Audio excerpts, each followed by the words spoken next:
Thursday's edition of Blabbing for Britain. As I take down the card, and welcome to the replay as well, to reveal Mr. John Upton. Morning, John. Good morning. Bonjour. And good morning, Peter Stewart. Good morning, meine Damen und Herren.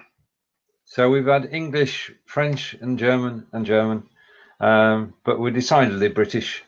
And we're connecting Solihull in the Midlands, where John is, to Aberdeen in Scotland, and myself down in the rather wet Wiltshire. So welcome to the show. Right, now my first question is a flippant one, really. Will you be going to the Rod Stewart auction? He's selling everything. You can buy anything from his illustrious No, you're not going, are you? You're not even biting at that one. Okay. Right. Okay, this is Blabbing for Britain, episode 139. And I just want to top of the show. If I could pronounce it, I would. But Burnley are playing tonight at Turf Moor, and they have a European match. It was a draw in the first round, and draw when they were in Turkey. Now they need to win tonight. I don't care how they do it, as long as they win. It doesn't have to be pretty. And of course, Aberdeen is supporting us because That's to beat Aberdeen to get to there, yeah.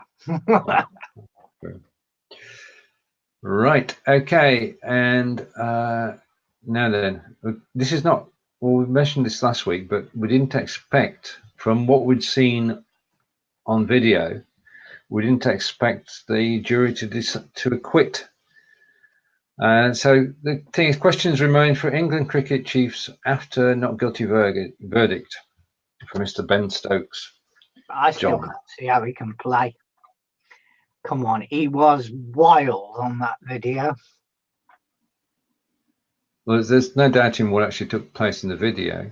It appears that the background to it is brought judgment. But I mean, it is basically, Peter, if you're a national sportsman or a national figure, you've got a certain responsibility, haven't you, as to how you present yourself?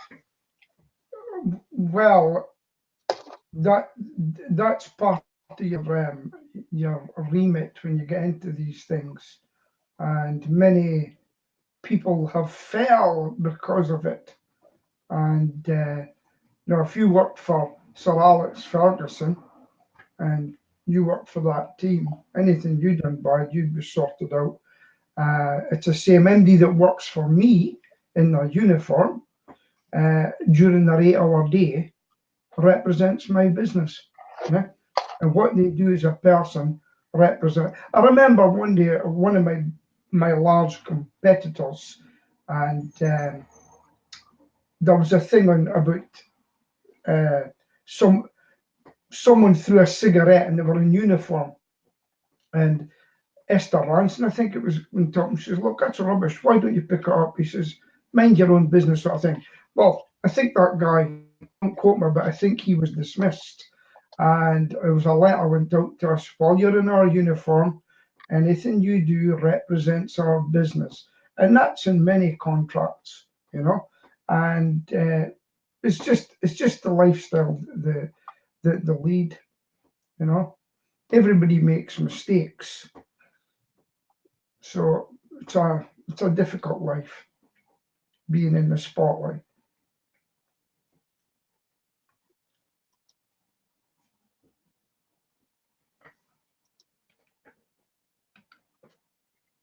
You're gone.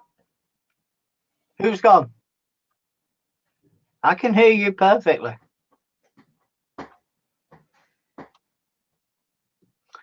Can you hear him, Stephen? I can't hear you, Stephen.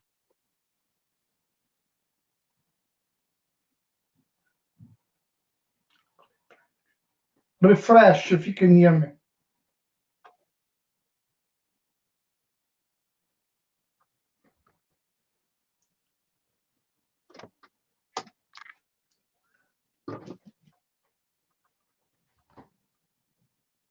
He's got the sausage, I think.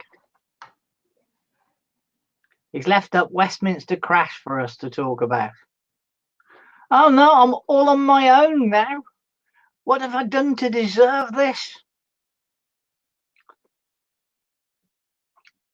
Well, Westminster crash seems to be the topic. So those that didn't see it, guy swerved into a load of cyclists and then aimed at two policemen and then hit a barrier. Can we hear you now? Can you hear me? Yes. I can hear you. Good. Yes. Right. Okay. I've got a feeling it's going to be one of those mornings. Okay. Right. Yeah, that's a good summation of what actually happened, John. I mean, the things come out of this. Two things. Well, the main thing is protection around the area now. Well, they want to pedestrianise it now, don't they? They do, yeah, and I think that's a good idea, Peter. Well, that's given it to terrorists. This is wasp nest season for us, right? Now, what you're getting here is you're getting some wasps, as in terrorists, coming in and doing their little attack. What they should be doing is concentrating the nest of where they're coming from and wipe out. But That's what they should be doing. But this particular gentleman was unknown to any UK service whatsoever. So how do you do that, Peter, if he's totally and utterly unknown? So he was from Darfur in Yemen and via Birmingham. Yeah. He was a British citizen. Well, I don't think we can pedestrianise the area. That's giving in to them. But becoming a fort. They actually, what they want to do is pedestrianise the road that runs between St Paul's and Parliament, and it would actually give a better experience to the thousands of people who flock there, who currently have to walk round barriers into small areas of crossing. If they could remove those barriers from running between the two on either side of the road and simply block the ends of the road off, that's actually got to be better, regardless of terrorism, from a safety viewpoint. I agree. I mean, the motivation may have been to prevent attacks, but from a usability point of view, as John said, it would actually improve the area. Okay. Right. Okay, let's go to our Brexit story. By the way, just so you know, on the local news here, the Council of British Mosques, Birmingham based, said they were aware of the gentleman last night, but were totally shocked because absolutely nobody had any hint of terrorism. And they still wonder if he's mentally ill. Well, there's all the statements about terrorism have eased off from the Metropolitan Police as well. Yeah, that's. I mean, the headline is just crash, isn't it? It doesn't. There's no hint of terrorism in the headline I just displayed. It was initially. Oh yeah. But the headline now is just Westminster crash. Yeah. Right. Okay. We have to sit on the fence for a couple more days and find out what really it's all about. Right. We'll do that. But we can't sit on the fence about this because this is reality today for tens of thousands of students up and down the land. It's A-level results day. So it was NVQ results day yesterday, and it's A-level results today. And is it O-levels next week? Yeah, it's usually a week after. Yeah. This is the set of exams which students take to determine whether they can go to university. Well, one of the uses of these qualifications is to go to university. That's one of the regrets that I have, that I never went to uni. I left school at 16, so I got no education. My life's been my education, and suspect your two is the same. There's too much ologies going about, no, to end up serving in Burger King and things. You know? Well, my son has a first class honours degree, But what he does today has absolutely no resemblance to the degree. But what the degree proved is that he can think and he can do things. Yeah, think and Well, do. yeah, Did he it get from his teaches you a dad? methodology. Peter's taking the piss now. Okay, well, just on a person that somebody that we do know of is Krishna Day, and her daughter has succeeded in gaining entry into Hull University, and mum and daughter are quite pleased about that. So congratulations to Krishna's daughter and to thousands of youngsters who are going to go to university, and to those that aren't, as we just pointed out, there is still a way forward. This is not be all and end all. Did you see the campaign on LinkedIn? I'll have to write my one.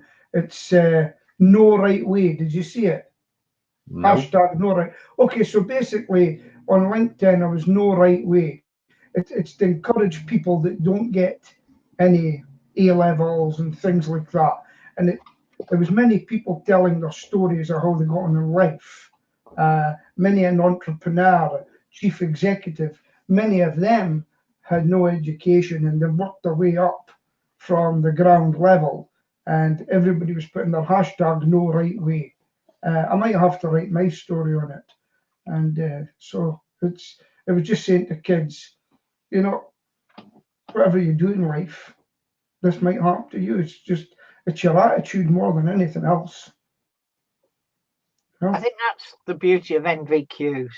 And my daughter, well, GCSEs were an appalling situation. But she's then subsequently done BTECs and NVQs where it's about doing it, not knowing about it. Done quite well. Now she's a nursing assistant at the hospital and has been for a couple of years, and she's waiting to hear whether she can convert to be a nurse. The only problem is demand is the issue. Is, you know, there's so many people want to do it. But if that happens, it means that one day a week she will go to the local university and study for a degree. And no one in their right mind would have said she would do that one day when she was 16. Yeah, well, my partner's a nurse, and she came down from Inverness to Aberdeen, a young girl.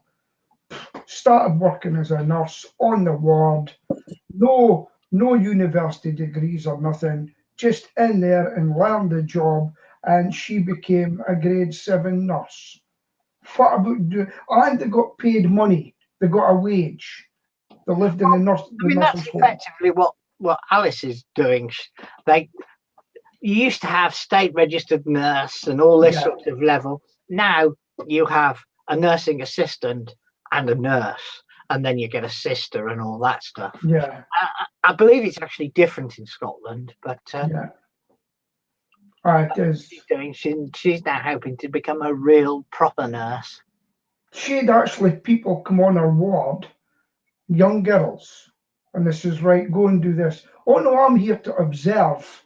That's what they said. This is, aye, that will be, get that done.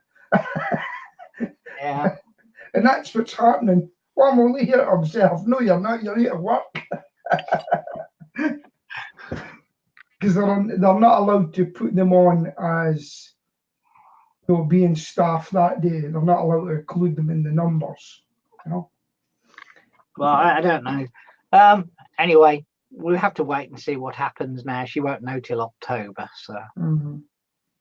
I don't think you need a degree to be a nurse, in all honesty. On-job training. All right, question from Tish. Are you guys doing okay? So from left to right. Peter. Well, since on the right, since you ask, I go out cycling every weekend, but like this morning I've got up, and yesterday morning I come up, and all I want to do is sleep. My body feels really tired, lacking motivation. So I'm just not as fresh as I want to be. My legs are sore. So that's how I'm feeling today, you know, lack of motivation. and lethargic. That's the word to explain me today. Oh, I think we all have good days and bad days. John, how are you, sir? I'm all right. I've not had my usual walk this morning because took one look out the window and it was piddling down. So I told the dog she'd got to wait until the rain stopped. I've been finding actually doing the early morning walk with the dog, which I've had to do since she's been poorly, quite beneficial to myself as well. Business is like dead, but then it's August and almost everybody's on holiday, aren't they? Oh, tell me about it. I'm working on the business as opposed to in the business at the moment. Right. So As we have you on screen, John, question from Tish. How are her wedding plans coming along? How's Zoe? Right. Zoe isn't the one getting married. Zoe is the dog. So let's take the easy one first. A week ago, last Friday, Zoe had the sutures out from her second operation, and her hair's growing back, and she's like normal. So, yep, Zoe. Take me off.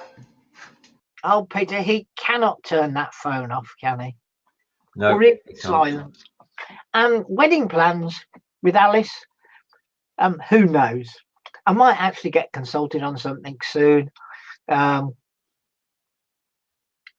yeah, at this moment in time, I'm not really up to date on the wedding plans. That's women's work, as they say here. So you're out of the loop at the moment. Until money is required, yeah. Right, and funny enough, actually, I can't see it to hand, but the day before yesterday, I printed off a wedding checklist, and I want to sit down with Alice and go through that because there's going to be something she's completely forgotten. Right. And all is well in Wiltshire. It's a rainy day today, but fortunately yesterday was sunny, and we went out to Laycock Manor, which was third choice. We were trying to go over to another National Trust property, but we went out to Laycock for the day, had a walk in the countryside, looked around the photography museum because that's where the first ever negative was produced, and gave us photography, well, as a hobby, as a living, and it was good. So out walking and enjoying the Wiltshire countryside. So thank you for the question, Tish. I'll come back to the three of us.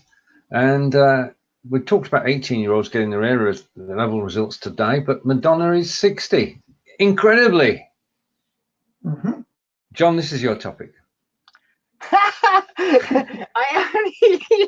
ended up with this as a topic because I said to Stephen, oh, Madonna's 60 this week and Celia's 60 next week. Celia being my wife. Yes. And now it's my topic to talk about. Yeah, I mean, she's still going. What more can you say, really? She certainly doesn't look 60, that's for sure.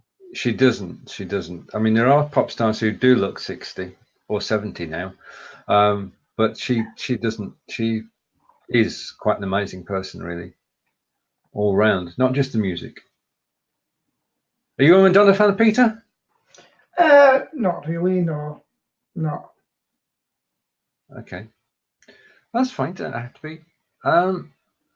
Right. Okay. I'm holding back on a story. Waiting for see if Mr. Silk arrives. Oh yes. Oh, we're not going to talk about that crap Stoker doing, are we? No. No. It's actually one of them Brexit stories. Mr. Corden. Right. From 2020, at the moment, if you want to donate your organs when you die, you have to carry a donor card, and you've got to have signed up. From 2020, it's the other way around. It's going to be assumed that you want to donate your organs, whether you've signed up or not. Now, I'm all for it. I mean, I've got my donor card, and no doubt you may have as well. But the what they're saying now is that it won't actually increase the number of donors, because what will happen is that there'll be more discussion amongst relatives as whether, I'm not using them, to whether somebody actually wanted to donate their organs, because you've got to physically opt out now rather than opt in. Mm. Does that make sense? Yeah. But the family can say no, can't they? They can, yeah. Yeah.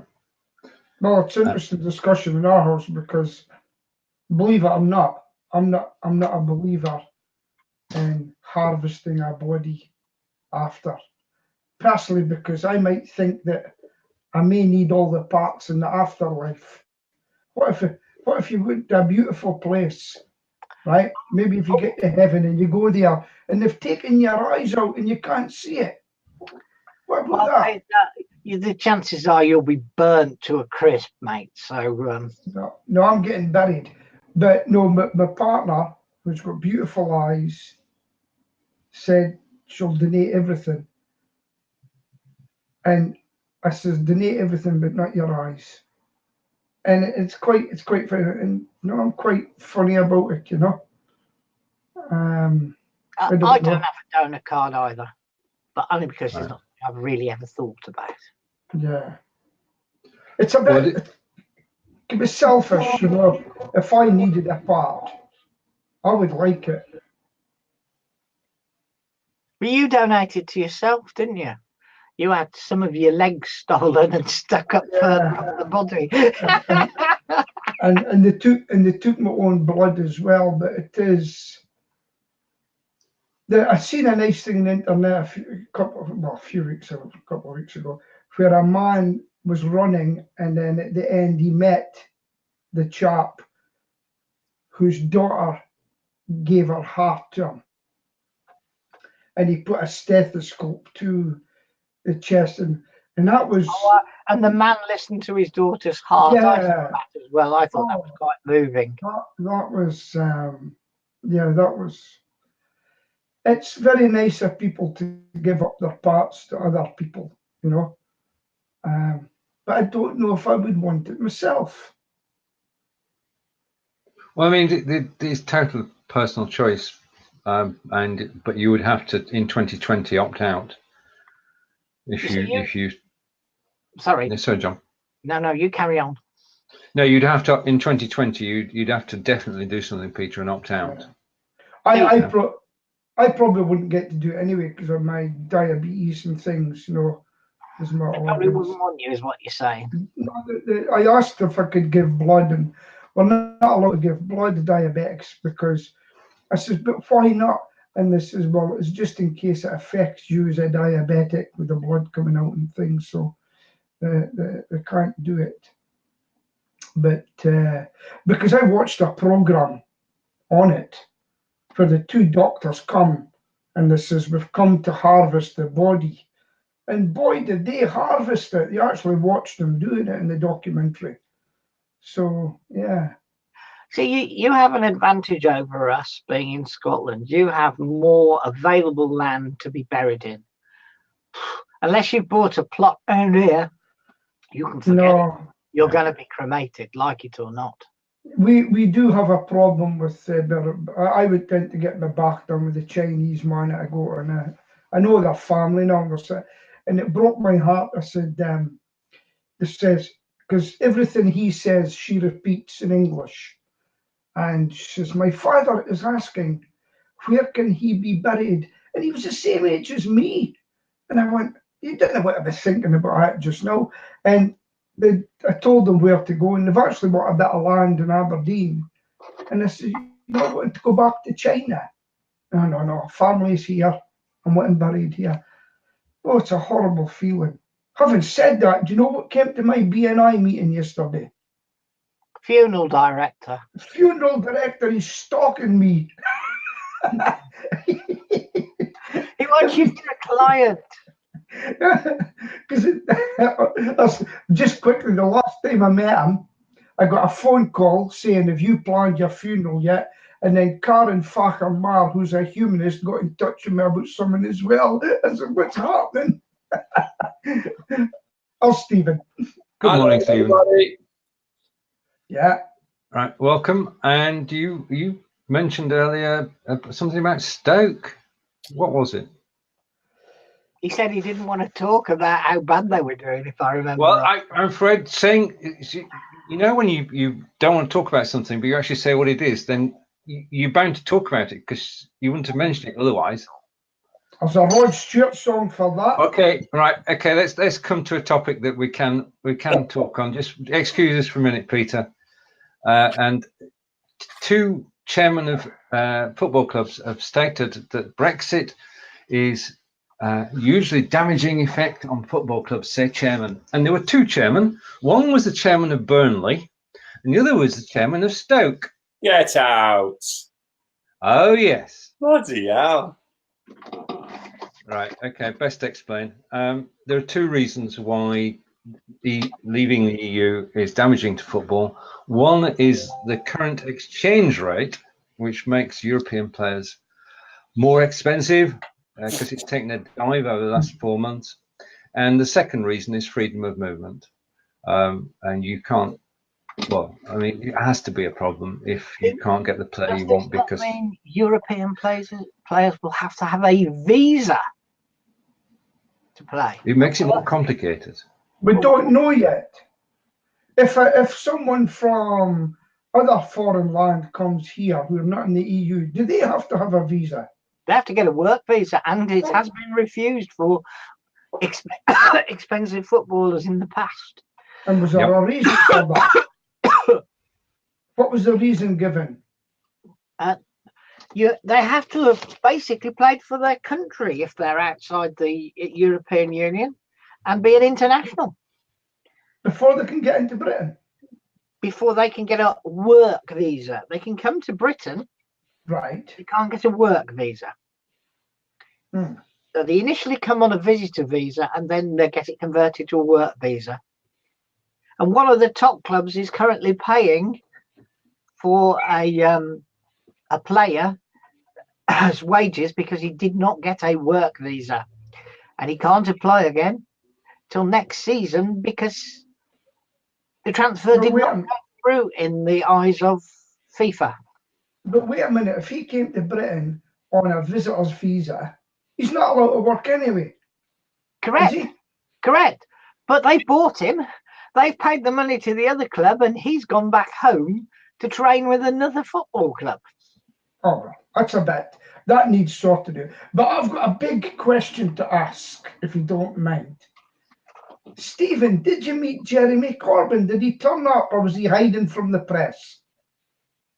I didn't hear that, sorry. Nah, just like Corbyn, he can't hear the questions either. Right. Ask the question again, my Scottish friend. Did you meet Jeremy Corbyn? Yes. Right, okay.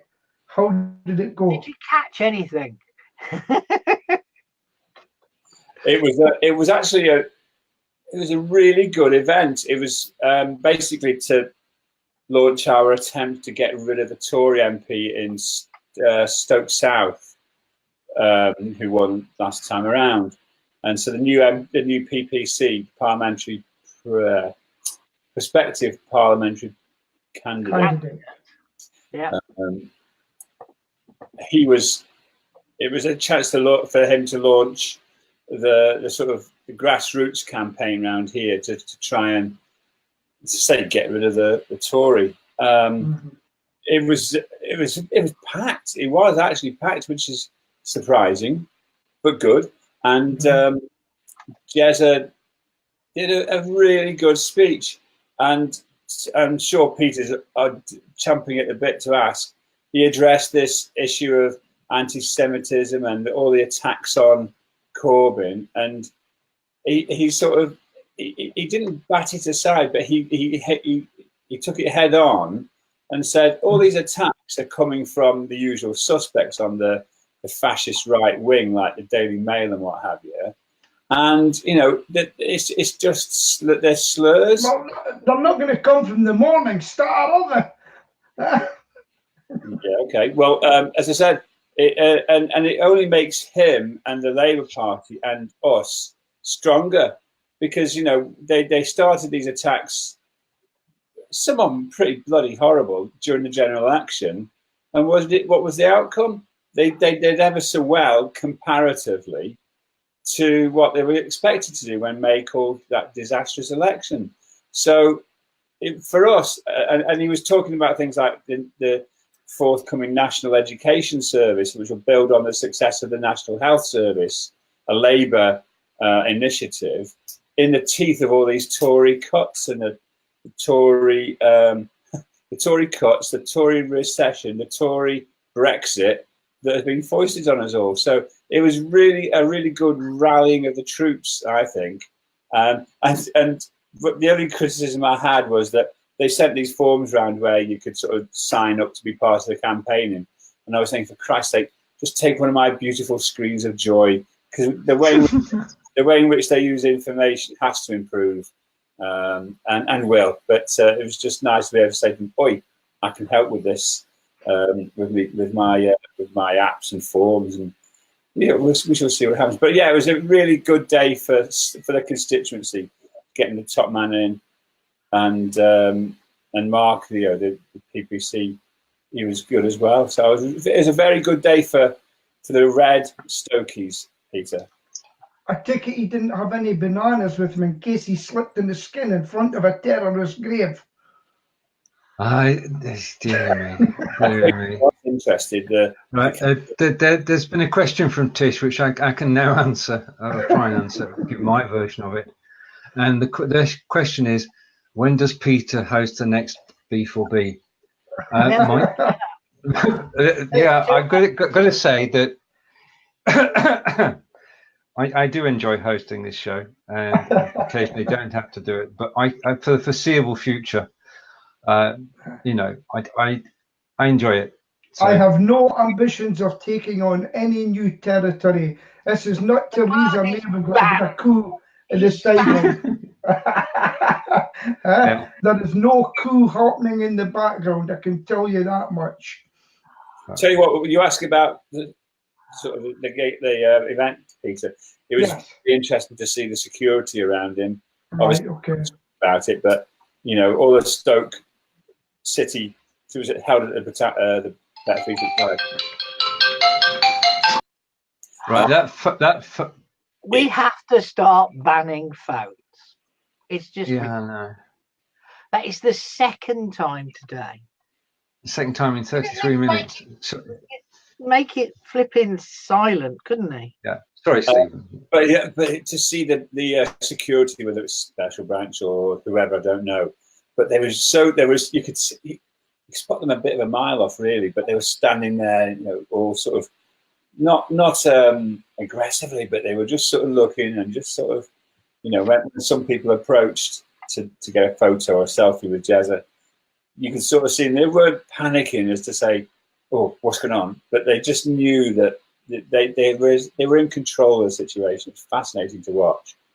But no, it was a good day. But you asked earlier, Steve, about Stoke City Football Club. And I did, yes. To say that we are in a trough of despair, and that's not just me, who's a sort of come day go day supporter, but some of the people I know who go to every single match, they are so dejected and disillusioned, pissed off, and it's really bad, mate. It's really bad. I think they need to give him a bit of time. I'm confident he will sort them out. He's had such an influx of players. You've got to give him time to build a team. I hope so. I hope you're right, John. But as I said, at the moment, given you know how Leeds came out on the first, I don't know if you saw it, but Leeds came out in the first game of the season, and they were like a whirlwind. Yeah. Our response was old, slow, no stamina. And I must admit, I don't understand this 3-4-2-1, 1-2-3. Well, I don't understand it. But it's all well having tactics and ideas, but the players just look knackered. Excuse me. And it's only the second match of the season. I take what you say about the new guys and take time to bed in, and I just hope they do. I really do. But It was the same when he took Birmingham City over. They looked like they were going to go down, and they ended up looking really, really, much as I hate to say this as a Villa fan, they ended up looking like a really good team event. You've won 2 out of 2, haven't you? Yeah, we're third. Excellent. And my forecast winner of the division is first. Who's that? Middlesbrough. Oh, right. Okay. Right. Really? Sorry? Were Middlesbrough promoted or relegated from the Premier League? They weren't in the Premier League last season. They came up and they're first. No, they're not in the Premier League. They're leading the Championship. Yeah, they were in the Championship last season. They were relegated the year before. Oh, bloody hell. Oh, right. Okay, let's take a commercial break before I bring Peter back up. I've got a thumbs up from him. Right, if you didn't catch it on Tuesday at 2 o'clock, 9 a.m. Eastern, there's a new show in town. It's called I Live Here. It's hosted by myself and Fons Chamberlain, the Cambridge historian. And basically, we're inviting people to talk about where they live. Coming in by mobile phone, talking for 10 or 15 minutes about a place that they love. And it can be any part of Stoke or any part of Solihull. I'm just suggesting, folks, that you come in on your mobile phones at 2 p.m. next Tuesday and just talk about your area for a short while. We've got people coming in in the coming weeks from San Diego and other areas of California, and looking forward to that. But it's myself and Fons Chamberlain, Tuesdays at 9 a.m. Eastern, 2 p.m. in the UK, and we will travel the world on BeLive.tv via mobile phone. Trentham Gardens versus San Diego Zoo, does it? It could well be. It actually works out brilliantly. I mean, that you've got to accept that if you're going to go and come in via your phone, with the odd exception, you're going to get variable quality. But it works exceedingly well. It really does. Do you use a laptop, or is there a reason why it's just mobile? Yeah, well, because you want to point the camera the other way, away from you, and actually give us a guided tour of the area. Oh, I see. Oh, okay. Oh, right. Okay. So you come online with your phone, but not as here, but more showing it around about. That's right. So you take us through an area of Aberdeen which you know well, and can talk about for about 10 minutes time, and we are able to see what life is like in Aberdeen.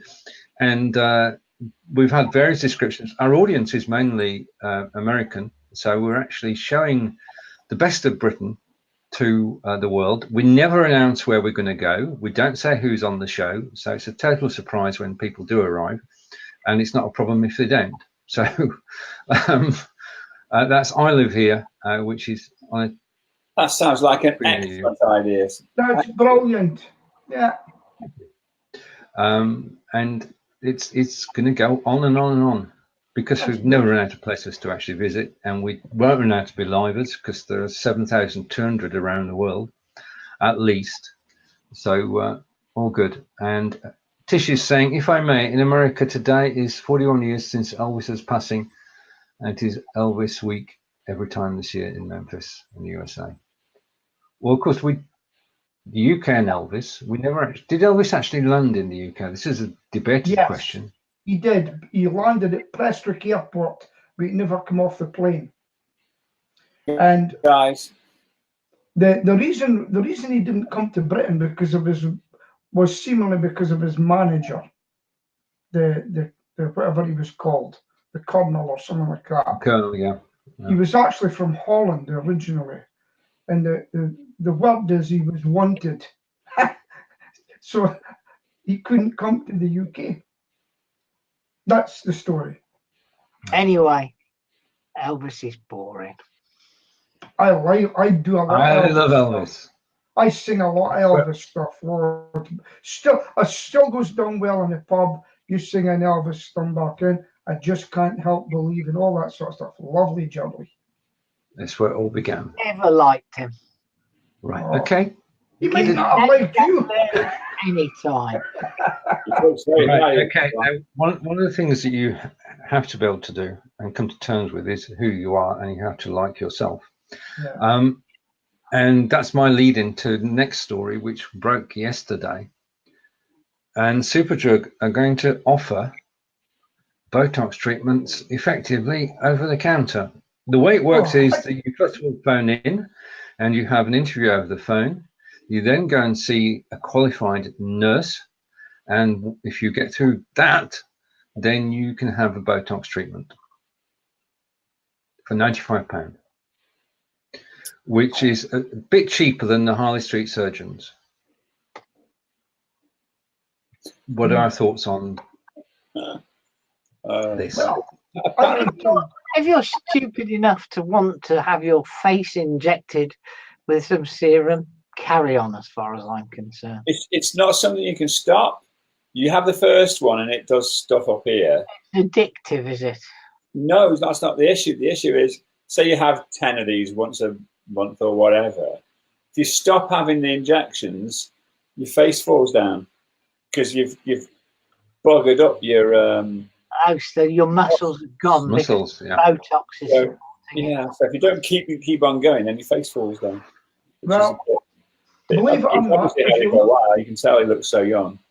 if you look at my smooth skin, I have actually been accused of having Botox done.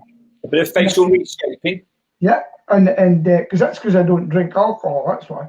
But the other thing is, funny story about Botox and buttocks. I was in a competition in England for speaking. It was a humorous competition, and they couldn't hear the difference between Botox and buttocks in the talk. So, and that's why I lost. The guy come up and told me, he said, we couldn't make out the difference. Buttocks. Right. And Kevin is with us. So good morning to Kevin. And Kevin's saying, I know people that have had Botox and I know doctors that administer it. It's like all industries, there's the right people to go to and the wrong people to go to. But Botox on the high street, I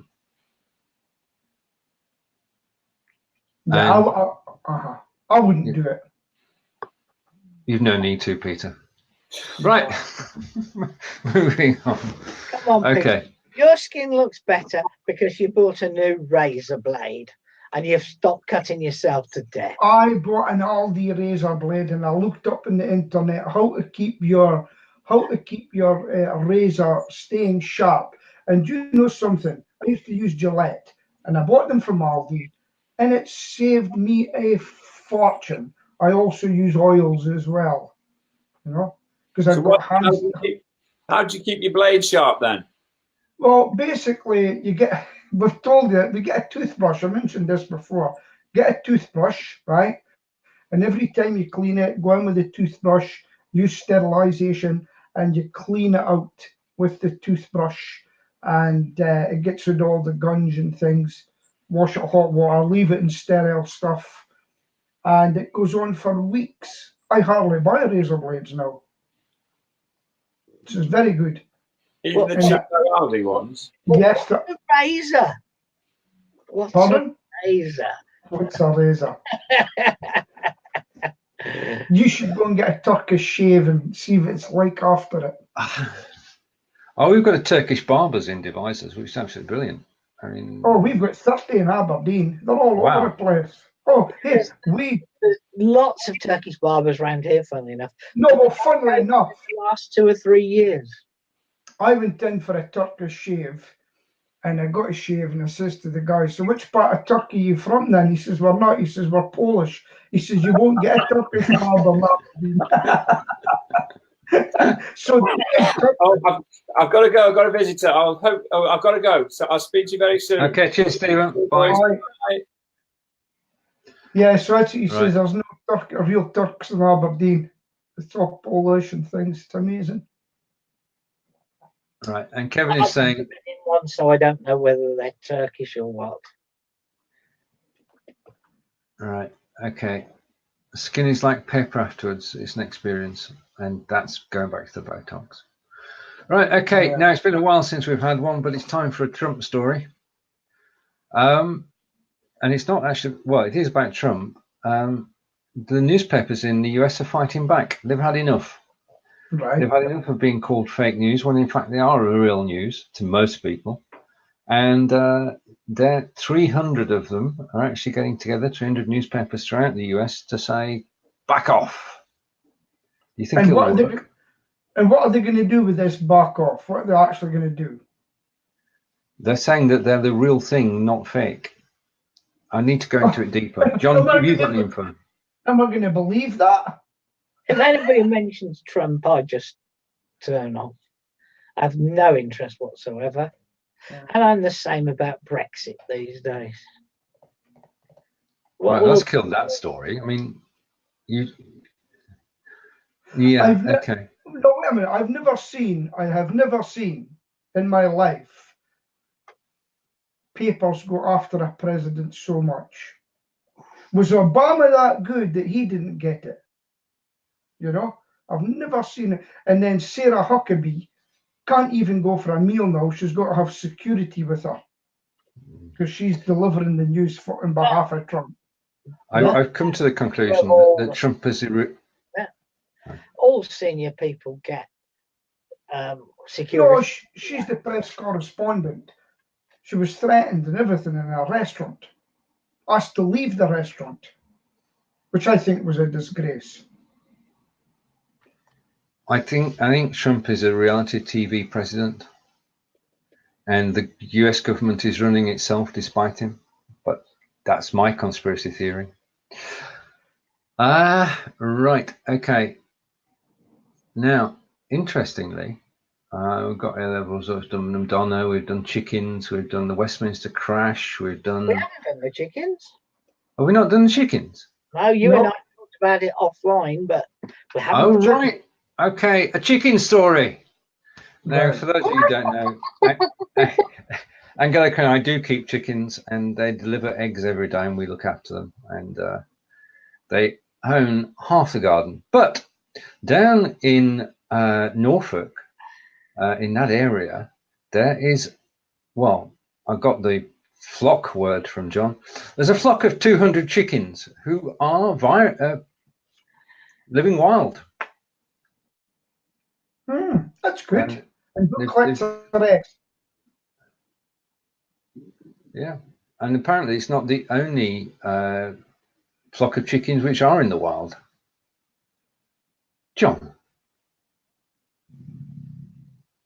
how come they've avoided the fox? That's what I want to know. Numbers. There are too many of them. They can take the fox on now. Yeah. I don't know. I had 30 in the garden and a muscovy duck. He didn't go near the muscovy duck. He killed 29 of the chickens, and I had to wring the neck of the other one because it was so badly damaged. No. So, and they were all rare and unusual breeds. Wow.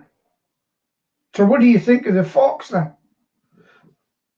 Quite like foxes, actually. If you had a gun, would you have shot it? Of course I bloody would have. Yeah. So this chickens, just like Dartmoor, they've got the horses wandering about freely. So what do they do for their food then? Just natural food, and really, what happened to the eggs? Does people go and pick them up? Well, strangely, the eggs tend to hatch, which is good news. Okay. And that's how the flock is growing, because they must have worked out how to do it, how to live as a flock without. And there must be some cockerels then, because otherwise there wouldn't be any fertilised eggs. Yeah. This is true. So it's natural. That's good. I have a question for you, Stephen. Yeah. John, when you get your chicken lays that egg that morning, right? Do you immediately eat one? Can't beat it. What's it like? Absolutely brilliant. Something you've got from the flipping shops, which could be months old. Right. Yeah. So, how can you describe the difference? The difference is in the consistency. Have you ever had a corn on the cob that you've picked and eaten within minutes compared to a shop bought one? No, I've never. It's just an experience, and it is the same with an egg. Right. Okay. Yeah. I mean, supermarket eggs are at least, as John says, at least 2 weeks old and probably longer.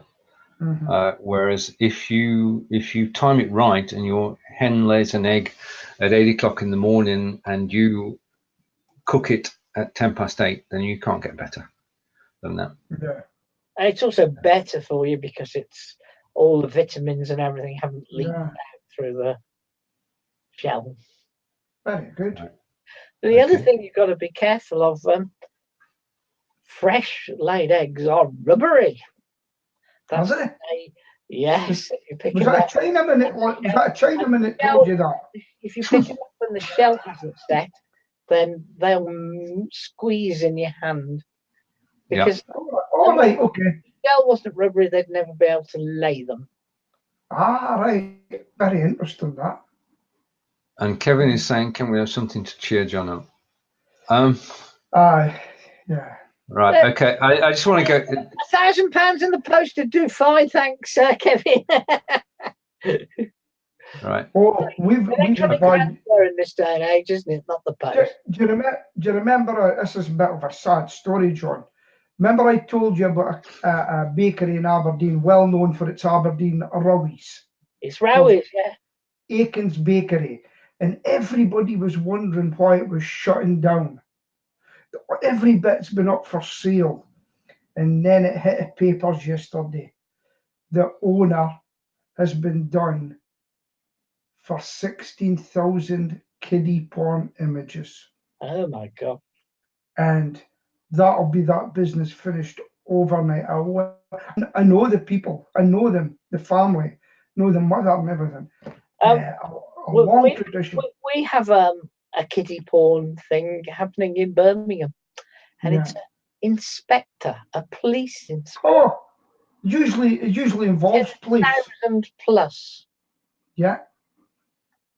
For some reason, it's not a nice subject, but for some reason, when they do these rings, find them, there's usually policemen in the ring.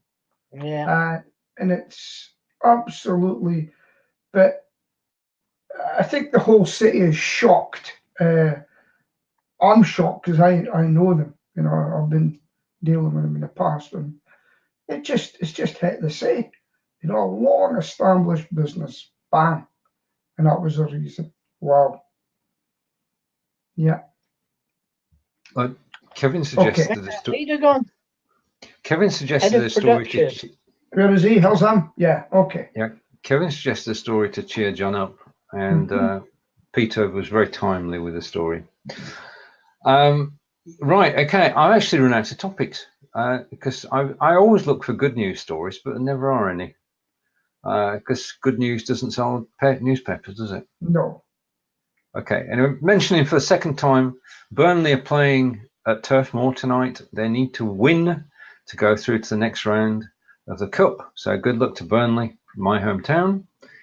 And don't forget, I live here next Tuesday at 2 p.m. in the UK, where people around the globe will be telling you where they live and giving you a guided tour.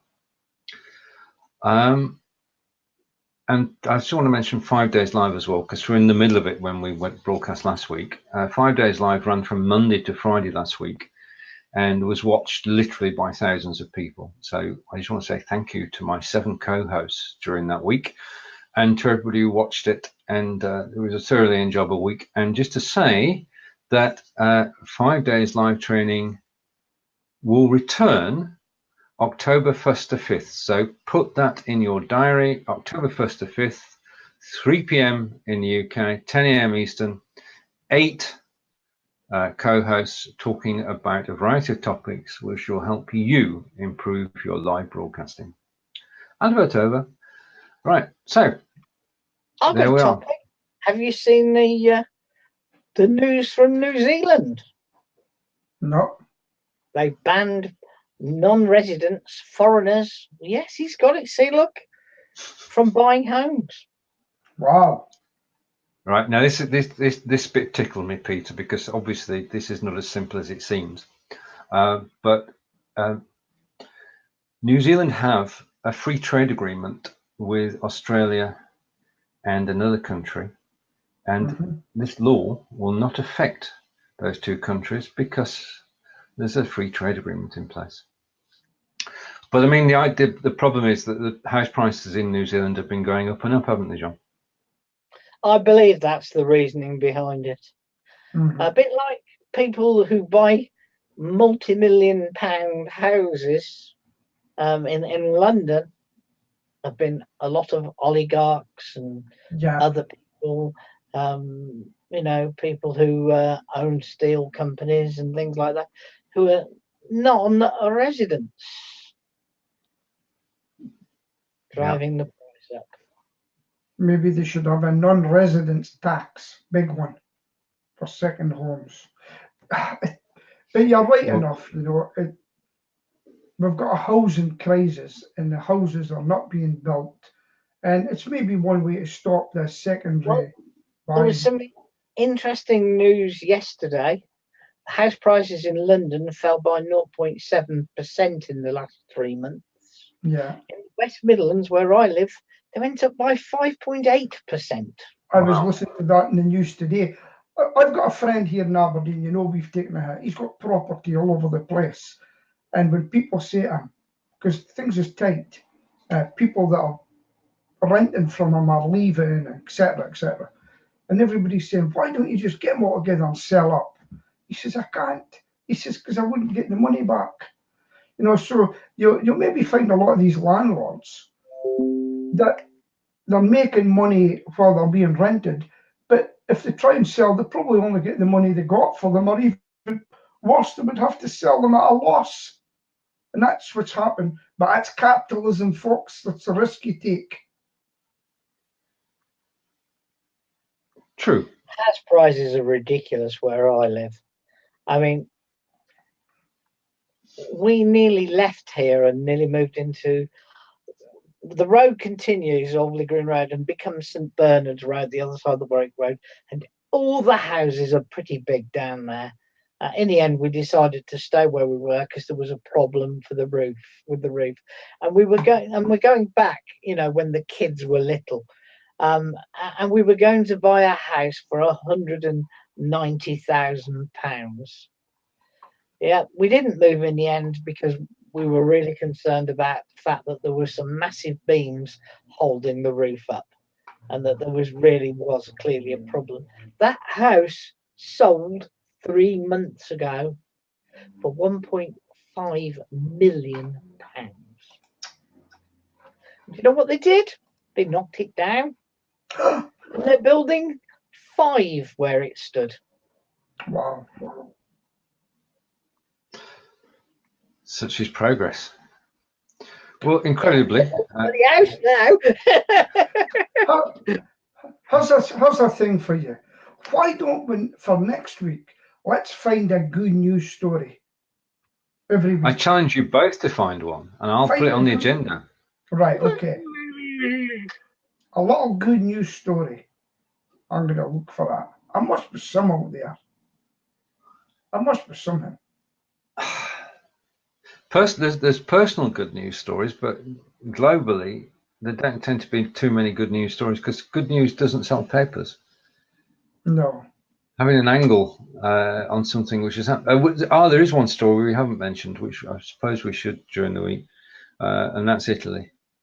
Yes. And the bridge collapse. Wow. Talking the mafia being involved with that, you know. And I've not heard that one. John? Yeah. Oh, I've just got a good news story that has literally come out while we've been talking. Okay. Over to John, and there we go.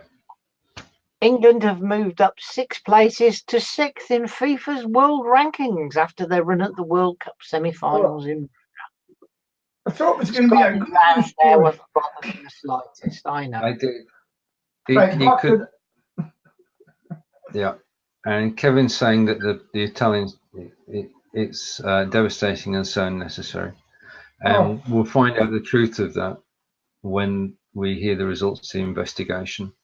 Well, the latest theory is that it was struck by lightning. So it'll be interesting to see what happens. I thought these things had lightning conductors on them. Don't know. No, I did read that the concreting of it might not have been to the standard, because it was in the paper about maybe the local mafia, etc., being involved, you know, and stuff. Their investment in such infrastructure, of course, has declined pretty rapidly over the last few years because the government's had no money. Bit like we don't have any money these days. Exactly so. I mean, 25 years ago, there were plans to actually do something with the bridge, because it was built in the 60s, wasn't it? To actually refurbish it is a good word. Those plans were just put on the back burner. It was some height to drop, wasn't it? It was some height. But what about the houses it fell on? Because, of course, there were houses and the span is absolutely massive that collapsed. And there were two sets of railway lines, one which was a dual set and the other was a set of 9 lines running parallel, and there were all houses and everything underneath. So and a river, of course. So the devastation is pretty massive. Yeah, such a shame. Kevin says we do have money, but it's just incorrectly spent. Right. No comment. And we do have time as well, but we've run out of time. We're over the hour. That's a Johnny Mathis song, If I Only Had Time. Do you remember that one? Unfortunately, my mother was Johnny Mathis mad, so yes, I do remember that. John, it's over to you. Oh, me? It's my fault. Okay, it's my fault. I accept responsibility. What can I say other than I hope the weather returns to us and that we can all have a nice weekend. Although I do like the bonus of not having to go down and water my plants at the allotment. So be good to yourselves, look after yourselves, and it's goodbye from me, and it's goodbye from him up there, him down there, and him over there, and him there, Kevin in Essex, and Tish in somewhere in Nancy Reagan loved Johnny Mathis. Yeah, no comment on that one, Tish. Somewhere in Southern America. On that note, bye everybody.